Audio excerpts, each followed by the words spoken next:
What's good, YouTube? It's your man BG Tech Life. And what I'm bringing you today is a new type of video, a new type of review, a series that I'm going to be bringing to y'all, and the way I'm going to be doing these reviews. And I'm going to call it Unscripted with BG Tech Life. And today we have our first device on Unscripted, and here it is. It's the Google Pixel 4a. Let's go.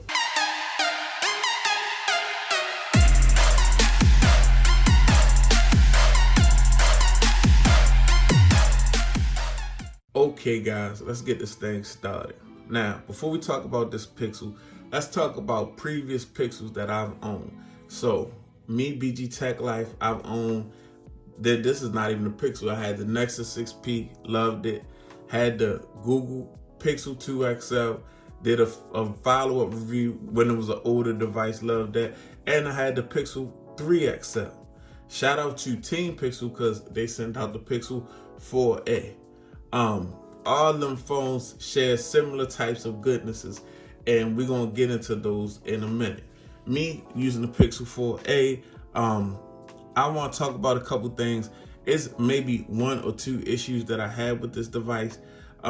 First of all, I would say this device is one thing I wish this device had that it doesn't have. That, you know, at a $350 price point, I think they could have squeezed it in there. It didn't have to be perfect. It didn't have to have an iris scan or nothing like that, but just some type of facial recognition, guys. Facial recognition. On the other side of that, I do love the physical fingerprint scanner, which this phone has some type of facial recognition though. So outside of that, man, we just gonna leave that where it is. But we're going to just get into the good things. It's not going to be a long video, guys. This is not a very complicated device. The reasons that you like it will be clear. The reason why you don't like it will be clear. I really like this device, though, guys.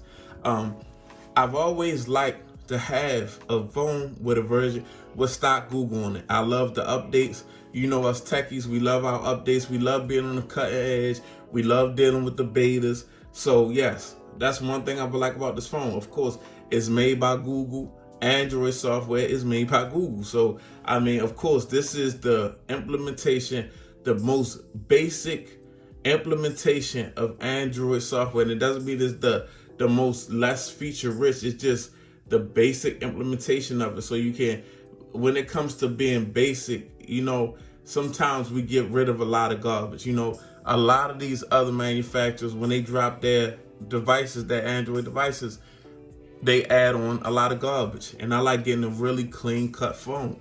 That's why you'll see a lot of my devices are actually on Nova Launcher, and I will revert them back to this Pixel stock Android type look.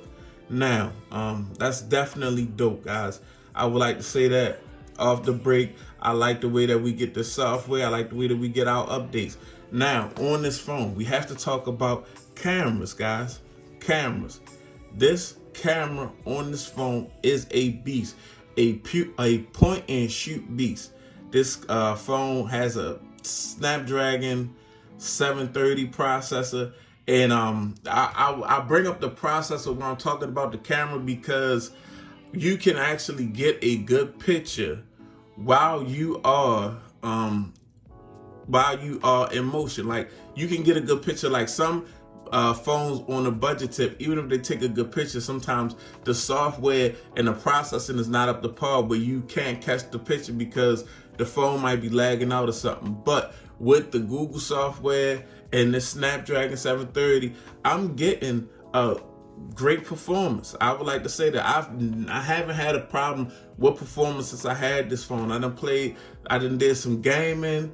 I do a lot of basic things on this phone, social media, taking selfies, taking pictures. I love taking pictures with this phone. I love the portrait mode on this phone. So that's what I do with this device, guys. It's the phone that, you know, even though I might be lugging around a couple of devices, when I want to pull out this, when I want to get the perfect selfie, or when I want to pull it out and take the perfect portrait mode shot, or just get a really good night mode shot, I pull out this phone, guys. And it's just this footprint, the size of this device, this 5.8 inch screen, smaller device, it's just very nice to have as a backup or secondary device, guys, especially when we are in the sea of just monstrous huge devices. I carry my note and stuff like that, but sometimes it's nice to just get down to something nice, neat, and simple. This is the neat and simple phone. Just like in this review, normally when I review a phone, I wouldn't have a case on it, but the back of this phone is black. It's got like it's plastic, but it has a metal type feel. It's not cheap. It doesn't feel cheap at all. But if it has a nice print, it almost feels like I could have swore that it was something made out of some type of metal or whatever. But it's just a plastic back phone, black, very simple. So we're not missing nothing. I threw a nice case on it. This Google fabric case looks lovely on it, and I like the way it looks. So I mean, this is a convenience item for me, guys. I like to play with the stock Google software. I like to get the updates. I love the camera. I wish it did have some facial recognition. And I love the way that they got this front camera implemented. We do have some bezels on this device, guys, but it's not super bezelly. It's not super bezeled up. I like the way they put the hole punch in the screen and the corner, and then they drop the wallpapers where you barely notice it. It looks like you're just getting all screen. Our hole punch is right here, guys. But the way that they do these wallpapers, you barely even see it, man. It's not even really noticeable. And we're getting a lot of screen for a $350 price point. You're getting a great screen ratio. And the screen itself looks very good. This 1080 screen, as you can see it through the camera, you can see how vibrant and good looking it is, man. So this is definitely, if you're a fan of Android and you're a fan of smartphones, this is a go, guys. This is the one. Pixel made it very strong. This is a very strong budget device, crushing other budget devices. They kept it simple, and where it counts, it performs. It takes good pictures. It takes good video. It takes great pictures and good video. You know what I mean? It's missing, it doesn't have fast charging, but I'm not a big fan of fast charging. A lot of times when I'm charging my devices, I'm using them, even though you're not supposed to do that. Yeah, it lacks a couple, it's not that feature-packed budget phone. It's a very strong and what it does budget phone, and I like that about it, man. So yeah, the Pixel 4a at $349. You getting nice branding. You going with a company that ain't going nowhere. You getting all the updates. You future-proof for a little while with this device, guys. I definitely say it's a good pickup. And this is just your man BG Tech Life, unscripted with the Pixel 4a. Shout out to Team Pixel. I'm out. Peace.